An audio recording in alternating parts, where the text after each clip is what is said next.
See, man, like for me, it was just one of those situations where everything come to light. You know, if you know early, right?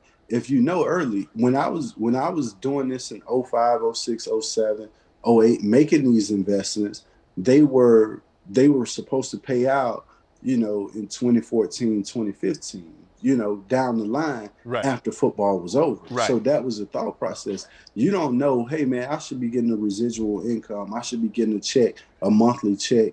I should be getting something, a statement. I should be getting something every month. I Right. should be getting updated every week, bi-weekly. Correct. At the least, I should be on top of this. But you're trusting someone else to be on top of it. And with that being said, as you said, if you don't know, you know. I think in this era where you've seen so many guys, the LeBron James, the Dwayne Wades, these guys in basketball that's become phenomenal outside investors, or when you look at a Nas or Jay-Z or Diddy, how they turned their money to an empire.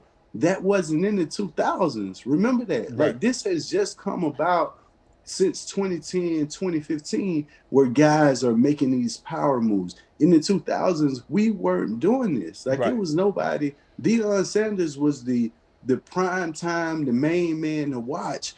He wasn't doing this. Right. Like we didn't have LeBron blueprint. We didn't have Jay-Z blueprint at this time. Like Yeah. Jay-Z was doing the same thing I was doing. Right. You see what I'm saying? So everybody look at it like, oh man, this should have been second nature. You should have known better. Nah. No, we didn't have a guy in Edgerrin James that's got inducted into the Hall of Fame that's not taking a loss. That 10 cents gone, and everybody got to come in the room. Hey, let's talk about this. We missing $10. Like we missing $10. Let's find out why we're missing these $10. Right. When we find out why we're missing these $10, that person is gone. You know what I mean? Like we didn't have that.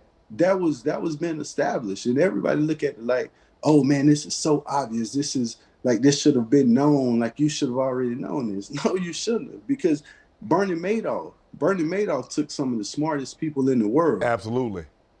Some of the smartest people in the world. Yep. And you know what I mean? Everybody look at athletes like these dumbass athletes. Like these athletes are they so done with their money. Well, what about I didn't see any athletes. Bernie Madoff, athletes weren't making enough money for him. Right. You see what I'm saying? Those are some of the smartest, richest people in the world that got screwed over. You know what I mean? You know what to do. Hit the subscribe button and become an official member of Club Shay Shay, where we do something before two something.